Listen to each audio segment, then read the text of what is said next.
பொருட்களை எச்சூழலிலும் பயன்படுத்த மாட்டேன்.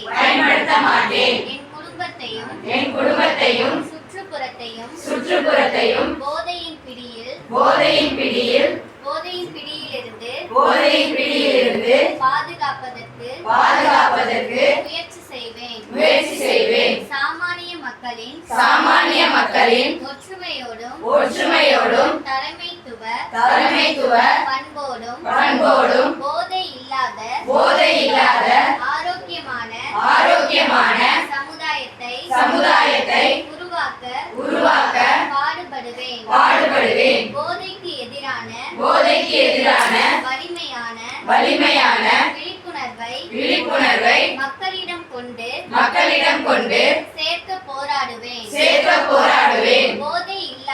போதை இல்லாத தமிழகம் என்ற இலக்கை நோக்கி சாமானிய மக்களின் நல்வாழ்விற்காக அர்ப்பணிப்புடன் செயல்படுவேன்.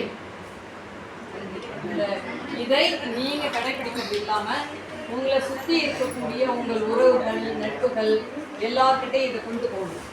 உங்களுக்கு தெரிஞ்சு யாராவது இந்த பழக்கத்தில் ஈடுபட்டிருக்காங்க அப்படின்னா அவர்களை வெளியில கொண்டு வந்த பிறகு அவர்களுக்கு ட்ரீட்மெண்ட் கொடுக்கறதுக்கு எல்லாமே நீங்க சொல்லிட்டு போட்டீங்க அப்படின்னா அதுக்கு நாங்கள் ஹெல்ப் பண்ணுவோம். அது இல்லாமல் உங்களுடைய நீங்கள் காலேஜில் படிக்கும்போது அல்லது வெளியிடத்தில் இருக்கும்போது உங்களுக்கு தெரிந்து யாராவது இந்த அபீன் கொக்கைன் இது போல போதைப் பொருட்களை எல்லாம் விற்பனை செய்கிறாங்க அப்படின்னா சீக்கிரட்டாக என் நம்பர் சொல்லிட்டீங்கன்னா உங்களுக்கு சூப்பரான பரிசு அவர்களையும் இதிலிருந்து நம்ம கவர் பண்ணுவோம். உண்மையிலே சொல்கிறேன், உங்களோட யாரோட நம்பர் நாங்கள் யாருக்கும் தர மாட்டோம், உங்களை காட்டி கொடுக்க மாட்டோம். அவர்களை யாராவது ஒருத்தவங்க இது போல் விற்றுக்கிட்டு இருக்காங்க, ஒருத்தவங்க மற்றவங்களுக்கு வாங்கி கொடுத்துட்டு இருக்காங்க, அவர்களை நம்ம தடுத்து நிறுத்திட்டோம்னா கிட்டத்தட்ட ஒரு பெரிய கூட்டத்தையும் நம்ம காப்பாற்றிடலாம். அது ஒரு மிகப்பெரிய ஒரு சேவை.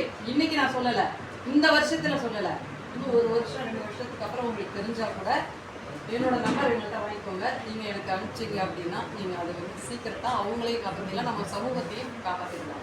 சரியா?